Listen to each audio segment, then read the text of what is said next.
주제통합 5번 조세법률주의. 조세법률주의 말 그대로 조세, 세금에는 법률에 의한 근거로 부과하고 징수해야 된다라는 게 조세법률주의야. 반드시 법률에 근거해야 된다. 원칙을 말하고 있는 게 조세법률주의.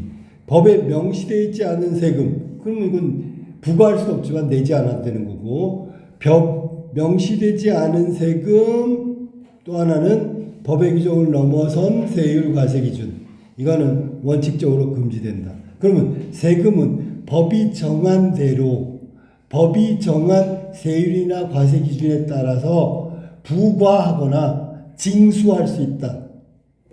조세법률주의는 정부의 과세 행위를 법적으로 제한한다. 법률에 근거로 한다. 국민의 재정적 권리를 보호하고 세금 부과의 공정성, 예측 가능성을 높이는 역할을 한다. 그래서 조세법률주의의 역할은 1번, 2번, 3번에 해당되는 거야.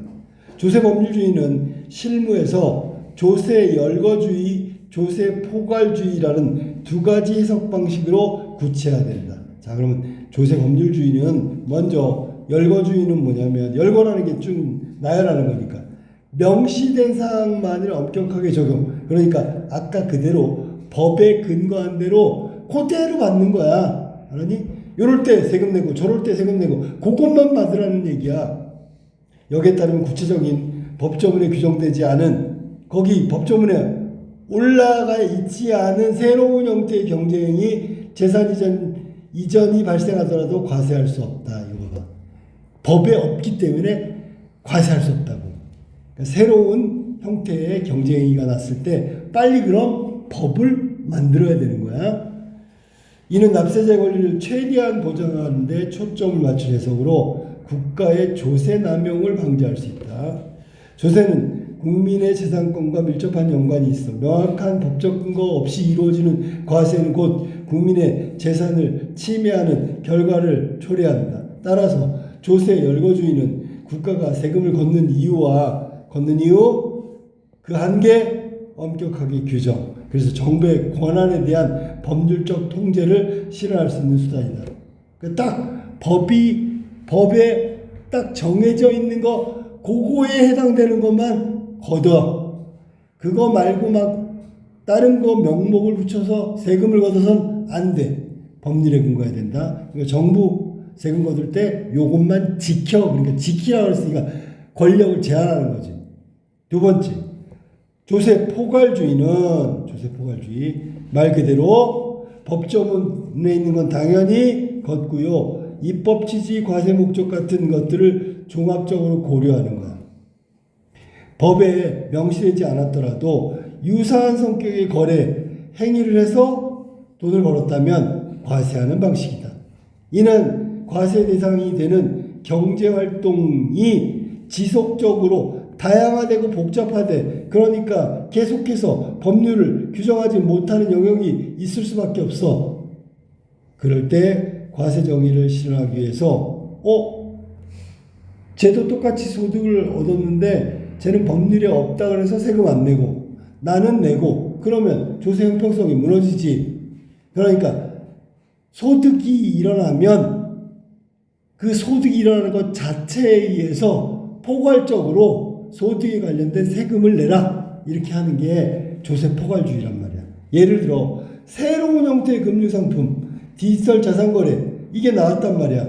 명시적으로는 법률에 없단 말이지. 하지만 규정의 취지와 구조를 바탕으로 과세를 가능하게 해주는 거야. 포괄이니까 여기서는 과세 회피의 가능성을 줄이고 유사한 경제 실질을 가진 행위들 간의 조세 형평성, 지금 아까 얘기했던 조세 부담의 형평성을 확보할 수 있다. 소득이면 소득인데 새로 생긴 일이라 해서 소득을 부과하지 않으면, 소득이 있는데 부과하지 않으면 그거는 문제가 있다. 소득세는 소득이 있는 사람이니까 새로운 형태건 기존의 형태건 전통적 방식이건 소득이 생겼다는 것에서 소득세를 내야 된다, 이런 얘기야. 자, 현대 조세 실무에서는 두 입장의 사이에 균형이 요구된다. 뭐라고? 균형. 그럼 뭐야? 조세 나열주의건, 열거주의건, 조세포괄주의건 두 개 각각 그때그때 융통성 있게 발휘하라는 얘기야. 법률의 문헌만 따를 경우 새로운 유형의 경제 재산 이전 방식에 대해서는 과세 공백이 생길 수 있어. 문헌만 따르면. 이럴 때는 포괄적. 반대로 법을 지나치게 포괄적인 경우에는 납세자의 권리 침해가 있다. 그럼 권리 침해가 있으면 열거주의로 바꿔야지. 그지? 따라서 법률에 근거하되 이거는 위에서 열거주의고 그 해석과 적용은 사회의 변화 경제활동의 복잡성을 반영해야 된다. 이건 포괄주의란 말이야. 그런 과세가 공정한 과세가 아닐까? 그래서 플러스 시키는 거야. 예컨대 상속세, 증여세 같은 세목에서 조세 열거주의, 조세 포괄주의 중 어떤 방식을 적용하느냐에 따라서 과세 기준이 달라진다. 상속세, 증여세. 과세 범위와 방식에도 차이가 발생할 수 있어. 이에 따라 납세자의 실제 세부담과 법적 안정성에 큰 차이를 보인다. 똑같이 상속받았는데 달라. 알았니?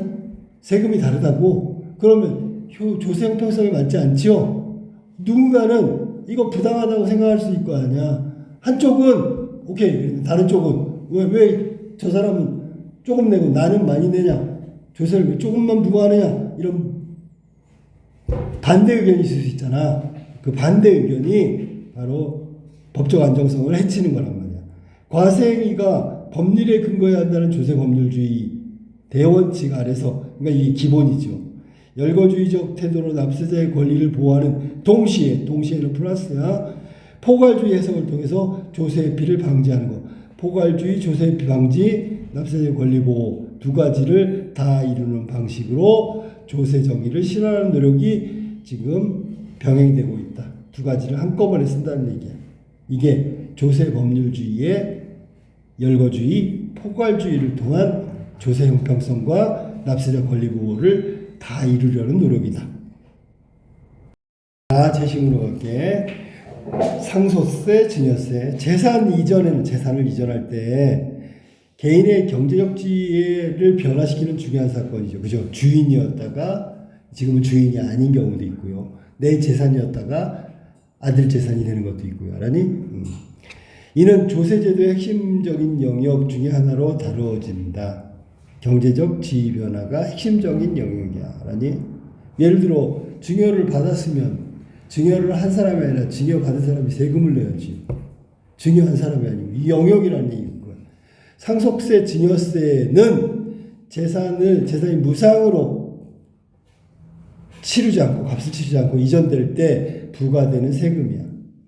조세의 공평성과 부의 재분배를 실현하는 중요한 도구로 작용한다. 그러나 이 두 세목은 본질적으로 유사하면서도 부과 방식 적용 기준에서 차이를 보인다. 자, 본질적으로는 뭐야? 무상으로 경제적 지위가 변화하는 거야. 자, 상속세. 사망한 사람의 재산이 상속인에게 이전될 때 부과되는 세금. 즉, 피상속인이 보유하고 있던 재산이 사망으로 인해, 원인이 뭐라고? 사망. 상속인에게 무상으로 귀속되는 경우 국가가 이에 대해서 일정 비율의 세금을 부과하는 것이다. 자, 그러니까 이거를 읽으면서 어떻게?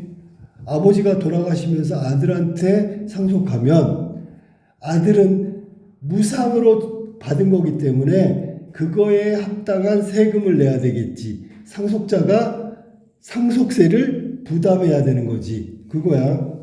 그 다음에 상속세는 피상속의 사망을 기준으로 하며, 자, 봐봐. 사망해야지 비로소 생기는 게 상속세야. 상속재산의 전체 가치를 산정한 후 얼마를 상속했는데 일정 부분을 공제한 다음에 과세 표준에 따라 세율을 적용하면 된다. 대한민국 경우는 상속세는 과세 표준에 따라 10%에서 50%까지 차등 적용된다. 예를 들어 1억 원 이하의 상속재산은 10%, 30억 원 초과하는 부분은 50%의 세율이 적용된다. 또한 상속세는 상속재산 전체를 기준으로 과세하며 가족 단위로 부과된 경우 세금이 부과된다는 특징이 있다. 왜냐하면 아들이 3명이면 셋으로 나눌 거 아니야. 그러면 각각 첫째, 둘째, 셋째가 각각 상속세를 상속받은 만큼 내겠지. 만약에 균등하게 상속하면 똑같이 내야 되는 거지, 그지? 근데 첫째한테 많이 주면 많이 받은 사람은 상속세를 더 많이 내야 되겠지. 이거야. 납세 의무는 원칙적으로 납세 의무 상속받은 자, 이걸 상속인이라고 얘기했어. 피상속인, 이거 상속한 사람, 아버지 거주하던 국가에 따라 과세 방식이 달라진다. 상속세의 부담을 줄이기 위해서는 정해진 기한 내에 상속세를 신고한 경우 스스로 신고한 거야. 나 상속받았다고. 얼마 받았다고. 상속인에 따라 일정 금액의 상속 재산을 공제받을 수 있대. 그러면 스스로 신고했으니까 너 착실하게 세금 내는 사람이구나. 공제해줄게. 빼줄게. 만약에 5억 원을 받았어. 스스로 신고했어. 그러면 4억 원을 해줄게. 그럼 상속세가 줄어들잖아. 그지? 그러면 자발적으로 신고하게 만드는 거야. 그래야 세금을 걷기가 좋지. 그지? 증여세. 자, 아까 사망이 상속세였다면 증여세는 생존에 있는 자가 살아있을 때 주는 거지. 아빠가 돌아가시는 게 아니라 살아있을 때 주는 거야. 자신의 재산을 타인에게 무상으로 이전할 때 부과되는 세금. 그러니까 상속세는 피상속인이 죽었을 때. 증여세는 살아있는데 무상으로 재산을 넘기는 거야. 즉 부모가 자녀에게 재산을 주거나 친구가 지인에게 재산을 이전하는 경우에도 증여세가 적용된다. 증여세는 재산을 받는 사람을 기준으로, 그러면 증여세는 수증자, 즉 증여를 받는 사람을 기준으로 부과되며 일정 금액 이하의 증여는 세금이 면제되지만 일정 기준을 초과하는 경우에는 과세가 이루어진다. 증여세율은 과세 표준에 따라 50% 적용된다. 아까 상속하고 비슷해. 미성년자가 아닌 직계 존비속의 증여는 5천만 원까지는 그냥 할아버지가 손자한테 5천만 원 줘도 세금 부과 안 한다. 할아버지가 살아계신데 손자한테 줬어. 그럼 5천만 원까지는 증여세가 붙지 않는다. 뭐 이런 얘기야. 여기 존비속이니까 존속비속. 이를 초과하는 금액에 대해서는 당연히 너무 많이 줬네. 그럼 너무 많이 받은 애는 좋겠지만 그거를 받지 못한 사람은 가난하지. 그지? 손자가 있는데 손자는 5천만 원을 받았고 손자 친구는 아무것도 못 받았어. 그럼 벌써 빈부차가 생기는 거야. 이게 재산을 재분배한다는 의미가 그거야. 사회적으로. 배우자 간의 증여는 6억까지 비과세. 남편이 아내한테 증여를 했어. 6억 원까지는 세금이 없다. 그 다음에 증여세는 개별 증여의 행위를 기준으로 과세되며 증여가 이루어질 때마다 부과된다. 증여가 이루어질 때마다 부과된다. 그러니까 증여가 이루어지면 증여세가 있는 거야. 일정 금액이 넘지 않으면 면제. 존비속 같은 경우에는 5천만 원까지는 면제. 아내가 남편한테, 남편이 아내한테 증여하는 거는 6억까지 면제. 자, 그 다음에 특히 일정 기간 내에 동일인에게 증여받은 재산은 합산하여 과세한다. 그렇지? 자, 생각해봐. 5천만 원까지는 면제래. 그럼 할아버지가 야 5천만 원 줄게 면제. 좀 이따 또 5천만 원 줄게 면제. 이렇게 하면 계속 면제겠네? 아니죠. 그러니까 합산한다고 얘기해서 전에 5천만 원 줬는데 또 5천만 원 줬는데 1억이 되는 거야. 1억을 증여한 거야. 두 번째 5천만 원 증여할 때 세금이 부과되는 거야. 근데 또 5천만 원을 또 줘. 그럼 또 세금이 부과되는 거야. 증여세가. 자, 이는 가정 내 재산을 분산 증여하여, 이거 편법이지, 그지? 세부담을 피하려는 시도를 방지하기 위해서 합산으로 과세한다. 증여세의 납세 의무는 일반적으로 재산을 받은 사람이 부담하며 특별한 경우에는 증여자가 대신 납부할 수도 있다. 증여를 하고 증여세금을 증여한 사람이 낼 수 있어. 아까 얘기했지. 아버지가 아들한테 증여를 했어. 근데 아들이 학생이야. 낼 돈이 없어. 그럼 아버지가 증여세도 같이 낼 수 있다. 됐습니까? 자, 1번 가와 나에 대한 설명으로 가장 적절한 걸 찾아봅시다. 자, 가는 조세법률주의 개념과 역할. 그걸 얘기했어요. 나에서는 상속세, 증여세 관련된 다양한 쟁점은 아니고요. 상속세, 증여세 각각의 특징을 설명하고 있는 거지. 다양한 관점이 아니고요. 2번, 가는 조세법률주의의 두 가지 해석 방법 뭔데? 열거의 방식과 포괄의 방식. 자, 나에서는 상속세, 증여세의 특징을 비교하고 지금 뭐 설명했잖아. 각각의 특징을 설명하고 있다. 그 다음에 가에서는 조세법률 철학이론이 아니고요. 경제이론을 바탕으로 이것도 아니고요. 그 다음에 조세법률주의 이론적 배경도 아니고요. 그 다음에 전문가 의견 이런 것도 안 나왔지. 그 다음에 조세법률주의 등장하기 이것도 아니고요. 그 다음에 변화 과정의 시간의 흐름에 따라서 이것도 아니고요. 이게 두 가지 놓고 각각 얘기한 거기 때문에 변화 과정이 아니에요. 그 다음에 2번으로 할게. 가를 읽고 알 수 있는 내용으로 적절하지 않은 것. 조세법률주의에 대한 내용을 읽고 적절하지 않아요. 1번, 정부가 법에 명시된 사항을 넘어서는 과세를 하는 경우 재산권을 침해하는 결과를 알 수 있다. 그대로 알지, 그지? 동그라미. 2번, 조세법률주의는 과세 절차도 그렇고 과세 근거까지 법률에 다 근거를 해야 돼. 그래야지 정부가 마음대로 자의적으로 과세 행위를 하는 걸 막을 수 있죠. 맞았지? 3번, 조세 포괄주의는 법조문보다 과세 목적 현실을 항상 그렸죠. 이거는 그때그때 사안에 따라 다른 거고요. 법조문도 참고를 해야 되는 거야. 알겠어? 이 미안해. 법조문보다 이건 맞았네. 왜냐면 우리가 시행하는 건 두 가지를 병행한다 그랬지. 포괄주의 자체는 법조문보다 이걸 더 중시하지요. 그지? 근데 항상 중시하는 건 아니지요. 그 다음에 3번, 4번, 법률의 문헌에 따라 딱 근거, 조세법률주의죠. 과세하면 사회환경이라면 복잡한 데서 따라가질 못해. 공백이 발생할 수 있다. 그래서 조세 포괄주의를 병행하는 거야. 5번, 현대의 조세 실무에서는 조세 열거주의와 포괄주의를 해석을 균형 있게 적용, 병행. 그래서 첫 번째, 납세자의 권리 부호, 조세 회피 방지, 요거를 갖다가 두 가지 열거주의와 포괄주의로 확인할 수 있다. 이렇게 되는 거지. 자, 정답은 3번이고요. 항상 우선시되는 건 아니죠. 3번, 기억과 니은에 대한 설명으로 가장 적절한 거. 아마 기억이 상속세고 니은이 증여세야. 자, 그러면 적절하죠. 기억과 니은 모두 가족 사이에서 재산을 이동하는 경우에 부과된다. 자, 상속은 법률적 상속이 있고 또 법률 외의 상속이 있기 때문에 이거는 꼭 모두 가족 사이라는 이 전제가 들어가면 안 되겠죠. 특히 증여는 친구한테도 할 수 있는 거야. 정답은 1번 틀렸다. 2번, 모두 특별한 대가 없이 무상으로라고 했지. 자꾸 동일한 금액의 재산이 동일한 사람에게 이동하더라도 기억과 니은의 액수는 달라질 수 있죠. 그 다음에 기억에 재산을 받는 사람은 납세 의무를 지지만 니은은 재산을 주는 사람이 세금을 대신 납부할 수도 있다라고 얘기했어. 그 다음에 5번, 특정인의 재산을 이동하는 경우에 기억은 1회 납세 의무를 발생하지만 니은, 증여세는 여러 번 증여할 경우 증여할 때마다 세금이 부과되죠. 맞았죠. 정답은 지금 1번이 틀린 거야.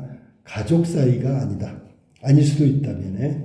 자, 그 다음 가와 나의 바탕으로 보기를 이해한 내용이다. 적절하지 않은 것. A씨는 생전에 재산을 분산 이전하여 향후 상속세 부담을 줄이고자 했다. 그럼 중요하겠지. A는 소유하고 있던 30억원짜리 가치의 건물을 2010년 1월 1일 배우자에게 B씨에게 무상으로 이전했고요. 30억.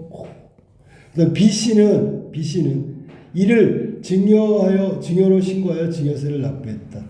그 당시 A씨가 보유하고 있던 다른 재산은 많지 않아 A씨와 B씨의 건물은 미리 증여하면 상속 개시 시점에 과세되는 상속세보다 전체 세부담이 줄어들 것이라고 판단했기 때문이다. 그래서 상속세 내는 것보다 증여하는 게 더 세금이 조금 나올 것 같아서 그렇게 했다는 얘기야. 이후에 2027년 1월 1일 A씨가 사망했고 사망 당시 A씨의 명의의 재산은 현금 1억 뿐이었고 B씨는 이 기한 내에 상속세를 신고했어.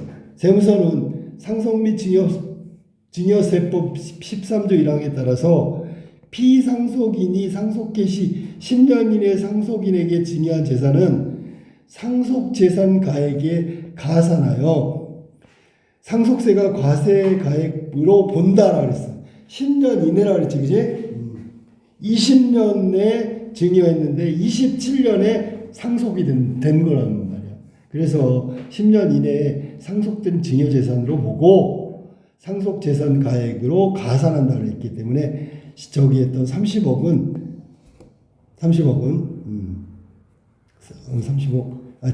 증여한 거는 플러스가 된다. 31억이 상속세가 되는 거네, 그지?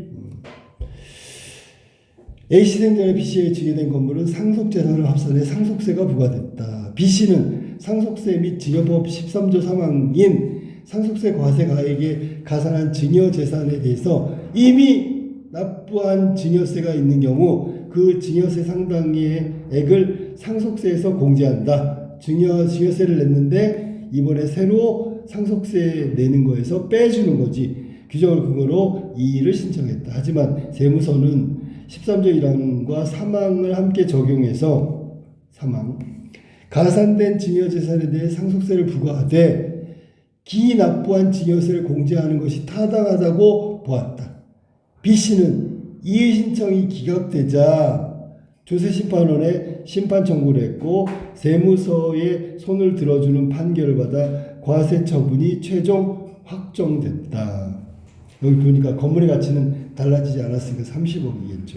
그래서 13조 1항과 3항을 같이 적용하면 가산된 증여재산에 대해서 상속세를 부과하되 기납부한 증여세를 공제하는 것이 타당하다. 이렇게 돼 있어요. 자, 그러면 여기서 가나를 바탕으로 보기를 이해하면 틀린 걸 찾는 거네.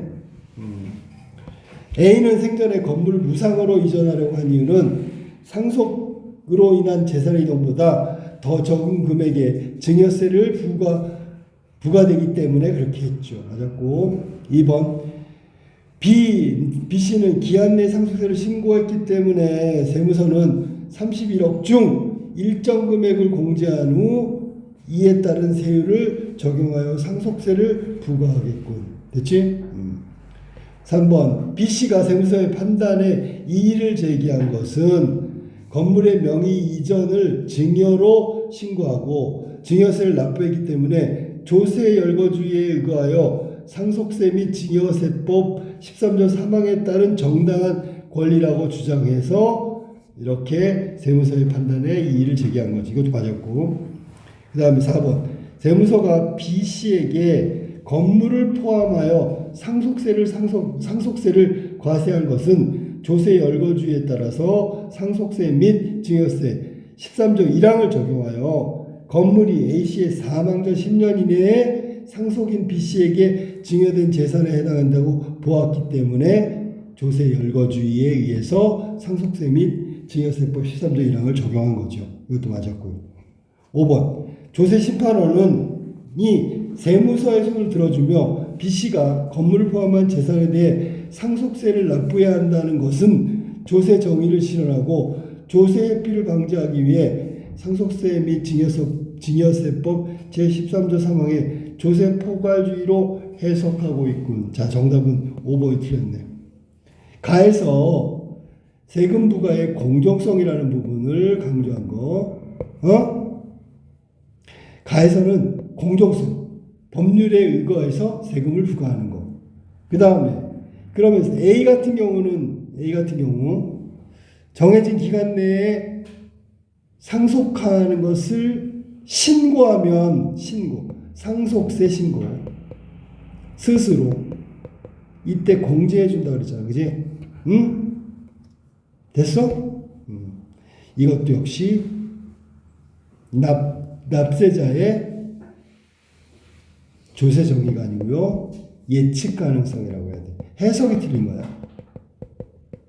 저렇게 법률에 정해져 있는 것은 법률에 근거해서 조세를 부과할 거라는 예측 가능성, 즉 권리에 대한 행사라고 봐줘야 되겠지. 그러니까 이게 지금 조세 정의를 싫어 이런 거창한 게 아니고요.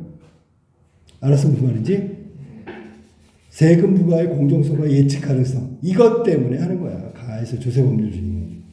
그러니까 여기 지금 나와 있는 조세 심판원이 세무서에 손을 들어준 이유는 공정성, 예측 가능성. 이거를 갖다가 할 수 있는, 이거를 법률에 근거해서 조세 법률주의에서 예측 가능성, 세금의 부과, 공정성 이거를 실현시키기 위한 판결이다.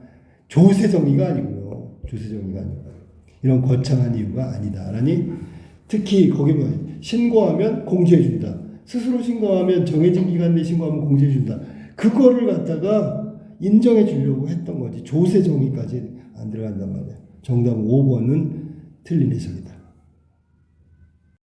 5번 가를 바탕으로 A를 이해한 내용으로 가장 적절한 거. A 한번 볼게. 자, 본문 봐봐. A. 상속세의 부담을 줄이기 위해 정해진 기간 내에 상속세를 신고한 경우 상속인에 따라 일정 금액의 상속 재산을 공제받을 수 있다. 자, 여기 나와 있는 거에 그거야. 이게 지금 봐봐. 가를 바탕으로 A.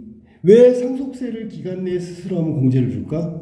당연히 예측 가능성하고 이거지. 아까 얘기했던 대로 똑같은 말이야. 알았니? 알았어? 그러니까 납세자가 혜택을 받을 수 있는 조건을 명확하게 제시했어.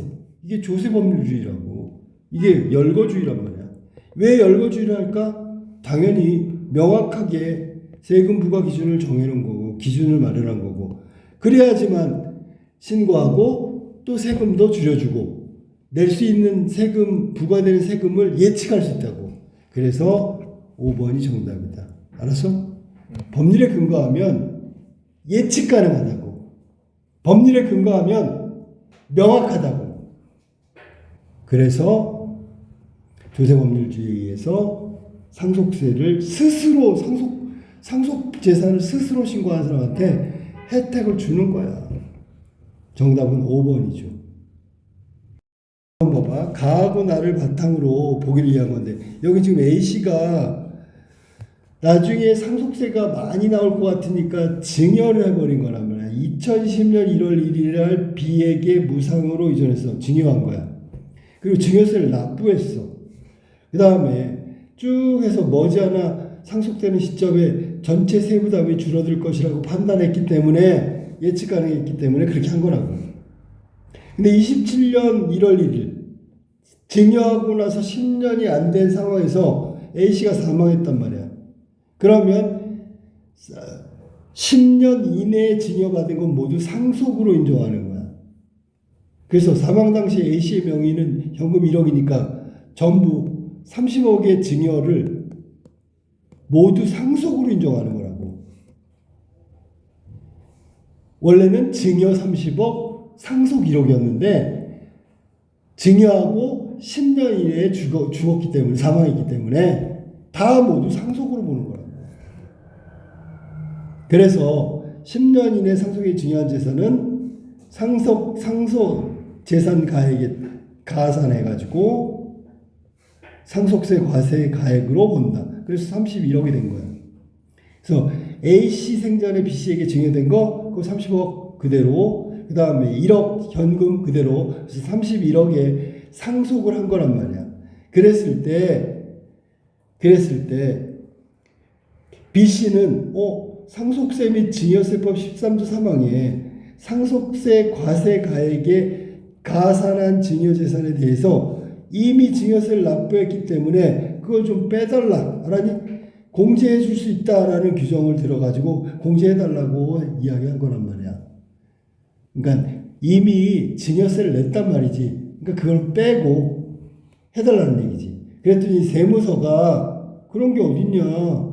이 조항의 근거에 함께 적용하면 상속세를 부과하되 기납부의 증여세를 공제한 것이 타당하다고 보았다. 기산된 증여재산에 대해서 상속세 부과하되. 자, 그랬더니 B씨는 이 신청이 기각되자 조세심판원에다 냈고 세무서의 손을 들어주고 판결을 받아가지고 과세 처분이 최종 확정된다. 이렇게 됐잖아. 자, 그러면 얘가 지금 봐보세요. 이런 것들이 모두 그런 내용이야. 얘 정답이 5번이야. 5번이 틀린 이유는 뭐냐면 상속세 및 증여세법 13조 1항에 근거해갖고 사망 10년 내에는 모두 재산, 증여재산까지 포함해서 상속세의 과세 대상이다. 이거는 13조 3항의 B씨의 주장. B씨의 주장은 이미 냈는데 공제해 주는 것이 바람직하다라고 얘기했는데 조세 포괄주의에 해당되는 것은 아니다. 그렇게 하면 안 된다는 얘기야. 이 조세심판원의 세무서의 편을 든 이유는 요거에 근거한 거야. 알았니? 무슨 말이지? 요거에 근거한 거기 때문에 포괄주의를 해석하면 안 된다. 만약에 포괄주의를 해석하면 어떻게 돼? 포괄주의를 하면 여기서 있잖아. 이 B씨가 있잖아. B씨가 증여세를 납부했잖아. 이 부분을 인정해 달라는 거야. 그러면 상속이 줄어드는 거지. 상속 가액이. 그런데 13조 1항과 3항을 한꺼번에 적용하면 10년 이내에 상속에 증여한 재산은 모두 상속재산 가액으로 가산해서 상속세를 부과하는 것이다. 요 손을 들어준 거라고. 알았니?